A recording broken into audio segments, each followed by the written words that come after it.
Stanley Kubrick's 2001: A Space Odyssey is one of the greatest films ever made. Possibly the greatest. I sincerely cannot think of another film that's as influential or ahead of its time. No film has been talked about or dissected in the way 2001 has. Since its release in 1968, it has become the art film to analyze.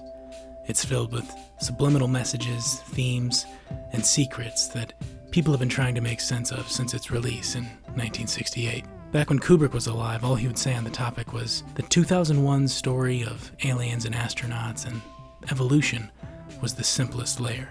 Besides this, he never really commented on what it was really about or what he was trying to say. So we'll never know the objective meaning, or if there even is an objective meaning. But this is a good thing. It keeps us searching and theorizing, adding onto the mountain of explanations already made, a mountain that is beyond massive. So many people have given their own interpretation of this film, of what they think Kubrick was saying. A quick Google search will show an army of analyzing film buffs all offering their own opinion. And I'm sure that it must seem like, with this video, I'm merely adding another video essay to that pile. But hear me out. I think I have something different to say here, and I think it might blow your mind. But before getting into all the metaphors and meanings and whatnot, let's do a quick summary of the plot. And for those of you that are very familiar with the plot and have every scene of this movie memorized, then just skip to this point in the video.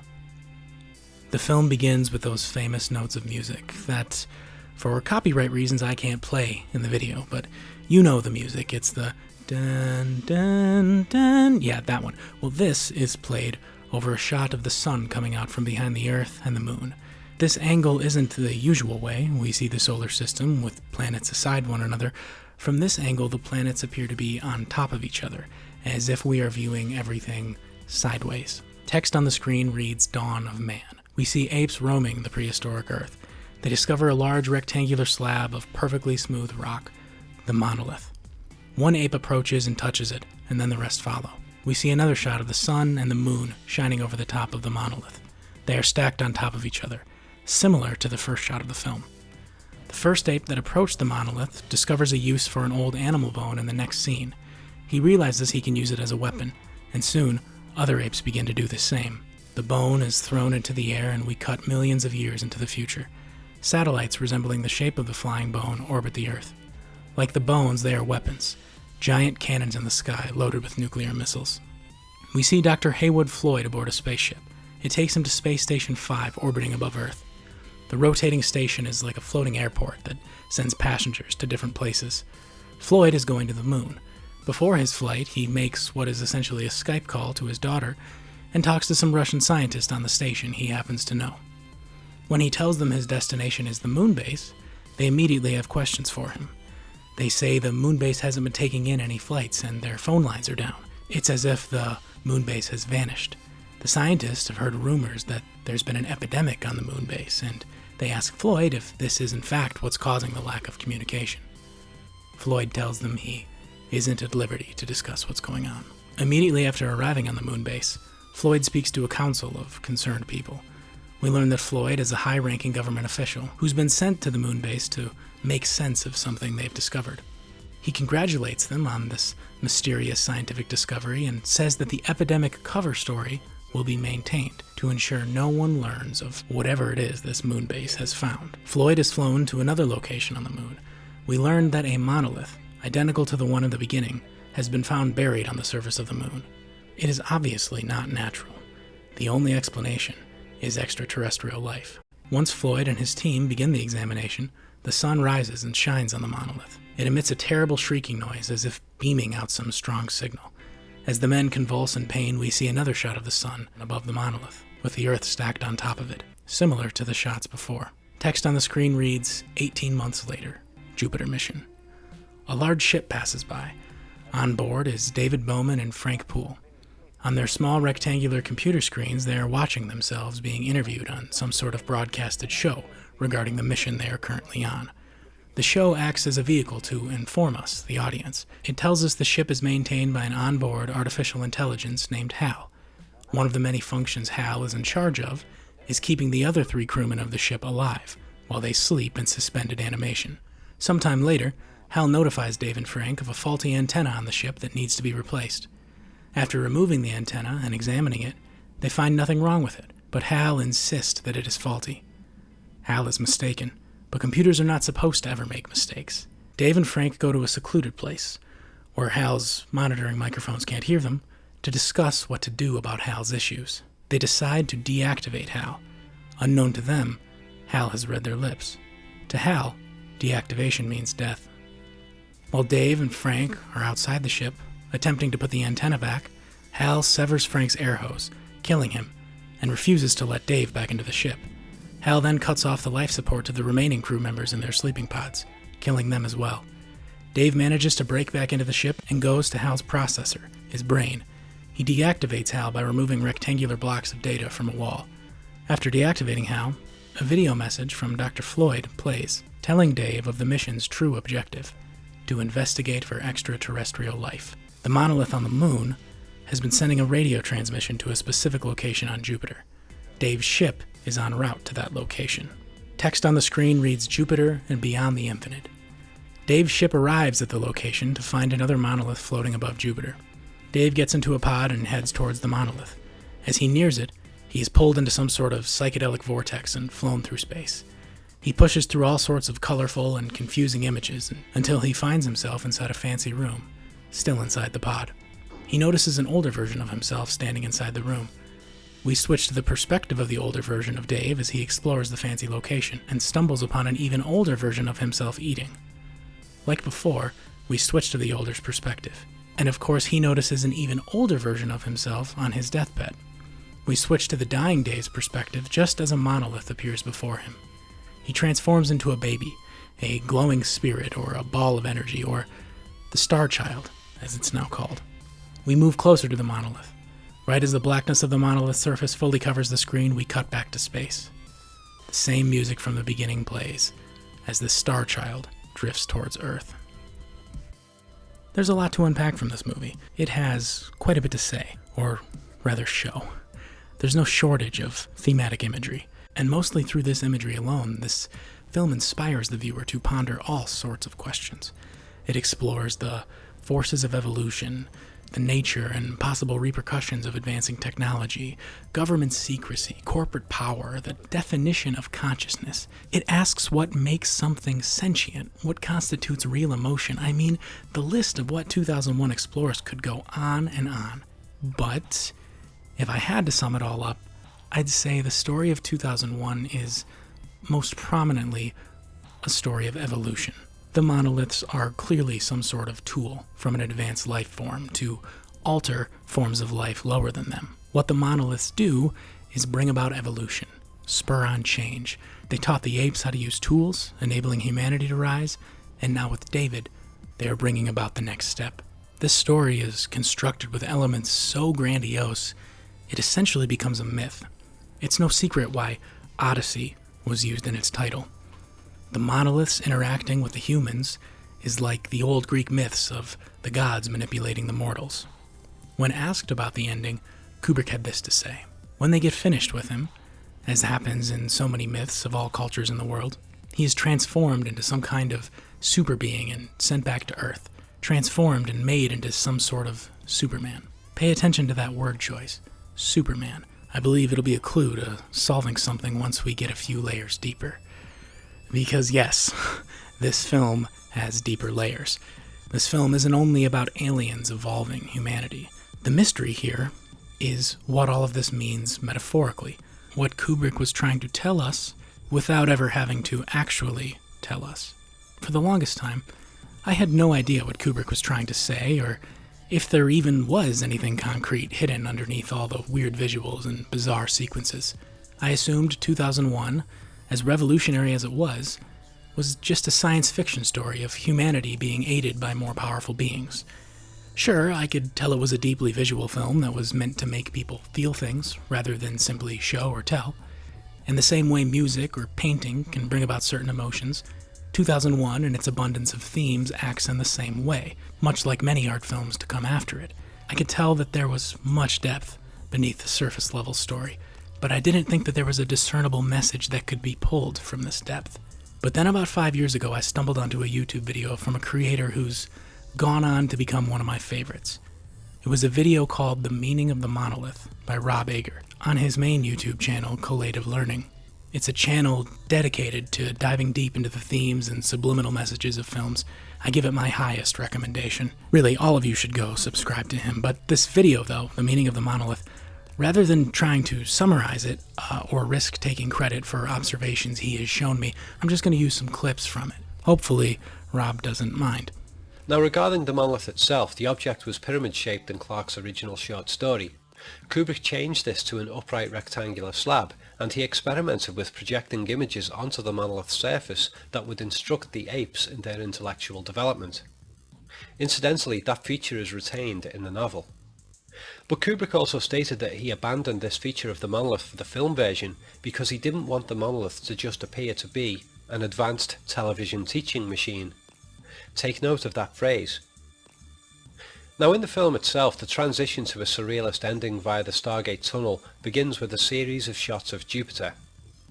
The first shot is slightly tilted so that Jupiter itself is slightly tilted. These tilts increase gradually until the final shot, in which Jupiter and its moons are viewed at a precise and symmetrical 90-degree angle. The shot then tilts upward 90 degrees to where we should see the Sun, but instead we enter the Stargate tunnel. The monolith itself was always seen standing upright in previous scenes, but in the Jupiter shots it is seen floating about on its side. Also in parallel, the opening shot of the film showed an Earthrise on the moon and then a sunrise, all depicted at a precise 90-degree angle. The Stargate also begins with a vertically aligned tunnel that switches precisely 90 degrees midway through into a horizontal tunnel. The point of all this emphasis on 90-degree angle transitions, none of which were in the 2001 novel, is that the meaning of the monolith is hidden by its orientation. We're supposed to view it in this position, not upright. And what does this shape correlate with? Getting warmer? Warmer again? Have you figured it out yet? Hot? Red hot? Bingo! The monolith represents the screen on which the viewer is watching the film. There are so many clues to this, so many instances of things being rotated, so many instances of monoliths popping up all over the movie, or at least monolith-shaped things, many of which Rob goes into detail in his other videos. My favorite one being the council's room on the moon base. There are these large white movie screens that act as windows with the movie curtains and all. The door is a monolith, there are little monoliths all over the wall, and if you look closely to the two characters sitting right in front of the camera, you can see them motion something with their hands. It looks like they are saying that the upright, rectangular monolith should be turned on its side. Look, you can see him make a square right there to the side. And really, I recommend you go watch any of Rob Ager's other videos on this topic if you're curious for more. Some of the clues that I've found that I don't think he mentions, at least in the videos that I've seen of his, is the first time we see Dave and Frank, they are watching videos of themselves on the mission they are currently on little screens that look like monoliths. They are watching a video of themselves. But what adds to this interpretation most here is that it is a video of the mission they are currently on, as if, even as they watch, they could be part of yet another video. Another clue is in the sequence where the cameraman is taking photos of the monolith on the moon. In between snaps with his camera, he has to rotate it 90 degrees to reload. In this specific shot, he's pointing the camera directly at the screen, making the monolith and the film screen literally the same object, the same thing in this moment. The monolith in this film is this film. Kubrick made the monolith look exactly like a sideways film screen because it is a metaphor for the very film it finds itself in. And we, the audience, are the apes and humans trying, and failing, to understand what the thing is. Viewing the film with this interpretation in mind unlocks an even deeper layer, one where I think I've discovered something. I think I at least partially know what Kubrick was trying to say with this movie, and what it personally meant to him. Generally speaking, what I think Kubrick says with this movie is simple. He is telling us that he is about to become the greatest filmmaker of all time. And he was right. Look at the films that came after 2001. Now yes, most of his films before 2001 are still masterpieces, such as The Killing, Paths of Glory, Lolita, Dr. Strangelove, amazing movies. But the films that followed 2001 are something different. They are God tier. A Clockwork Orange, Barry Lyndon, Full Metal Jacket, The Shining, Eyes Wide Shut. It's a collection of films so diverse, so boundary-pushing, so deep, so perfectly tuned into human nature, so expertly crafted. No other filmmaker's work will ever be able to compare. While making 2001, Kubrick knew what he was capable of. He knew he was about to change the entire art form of film. And he knew that 2001, like the monolith to humanity within its story, was the catalyst to that change. Directors like Spielberg, Lucas, Coppola, Scorsese all cite 2001 as a defining moment in their blossoming creative lives. Viewing 2001 for the first time changed them. It showed them a whole new world they could operate in, with a whole new language to communicate. 2001 inspired an entire generation of artists, and has impacted every generation since. It changed what movies could be. It showed the power with which movies could strike. Once Kubrick released 2001, human culture was forever changed. And again, I think he knew that this was going to happen. He knew how revolutionary this movie was going to be. And the monolith being a film screen is the biggest clue to this. The film, like the monolith that represents it, is the thing that will spur evolution. It will raise us up to a higher level. But this isn't the only clue. Let's look at that song that was used in the beginning and end of this film. You know, the one with the famous dun dun dun. That song is called Thus Spoke Zarathustra. It was composed by Richard Strauss, who claimed to be inspired by Nietzsche's magnum opus of the same title, the novel Thus Spoke Zarathustra. Nietzsche's book, Thus Spoke Zarathustra, is a strange one. It is like nothing else. It's kind of like a gospel to a new religion, but a gospel that's inherently anti-religious. Look no further than its most famous line, God is dead. It also is sort of like a novel in that it does have a narrative, but then it also is more like something else, seeing as though it's mostly a sharing of ideas. Whatever it may be, it's a work of extreme experimentation and unrivaled genius. For context, in case you don't know about Nietzsche as a person, he was your typical reclusive mad genius. He spent most of his life secluded, thinking, writing.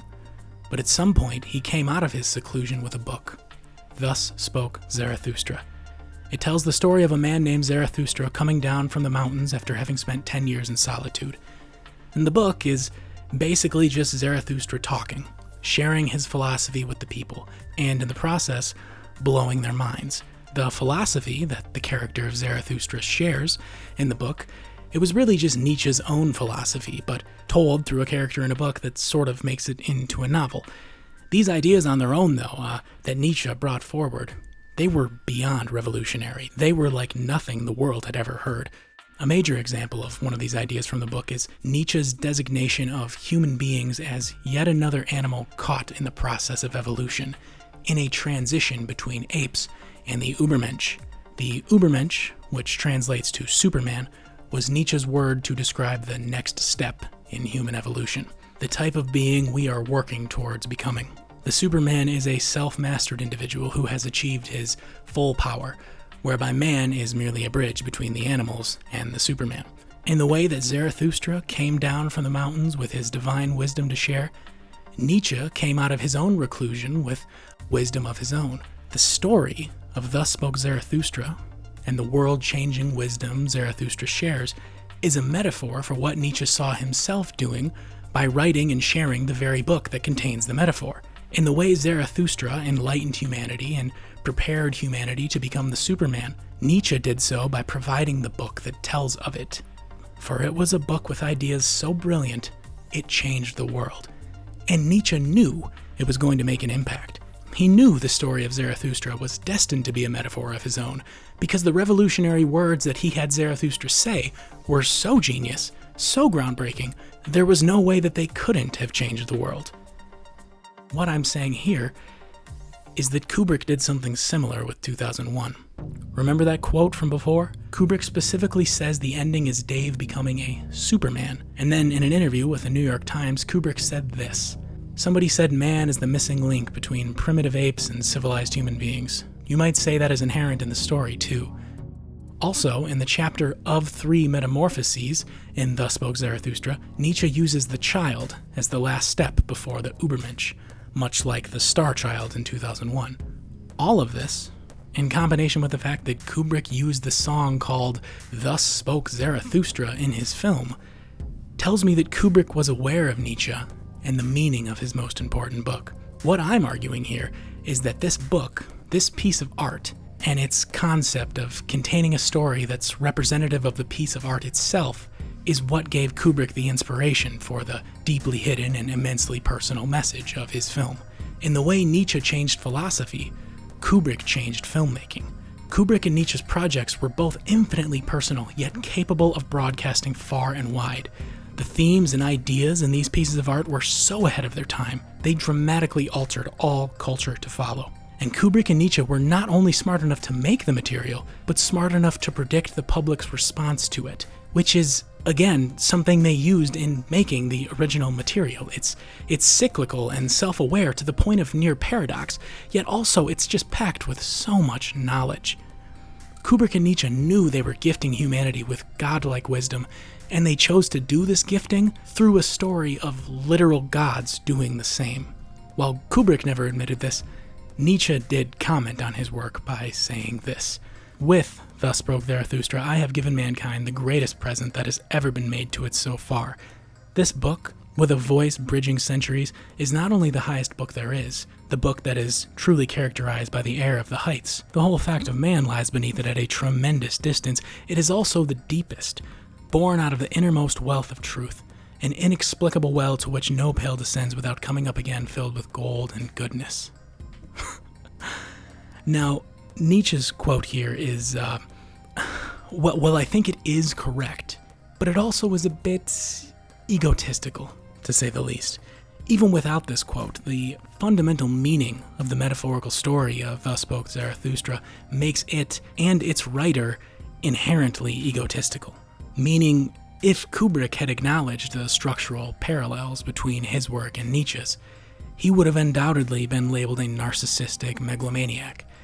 And I mean, how couldn't he have been accused of this? He's basically saying he's a superhuman who's gifting us with the next step in our cultural evolution. But then again, like Nietzsche, he absolutely is a superhuman and absolutely did gift us with this, but I think it was one of those things he just didn't want to say.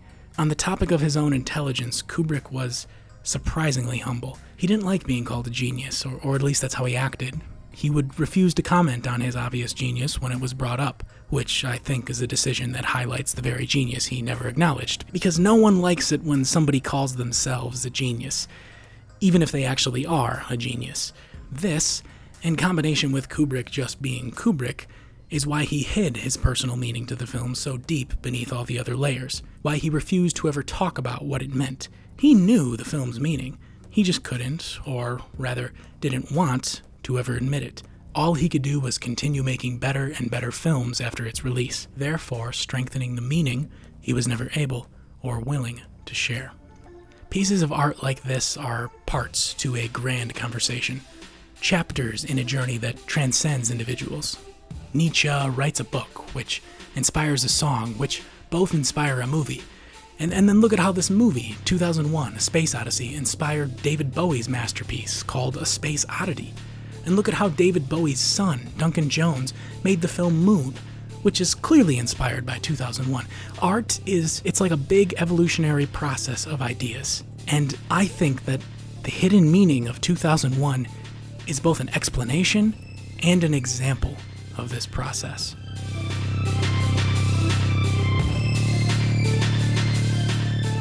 Hey, so thanks for watching until the end of the video. It means a lot.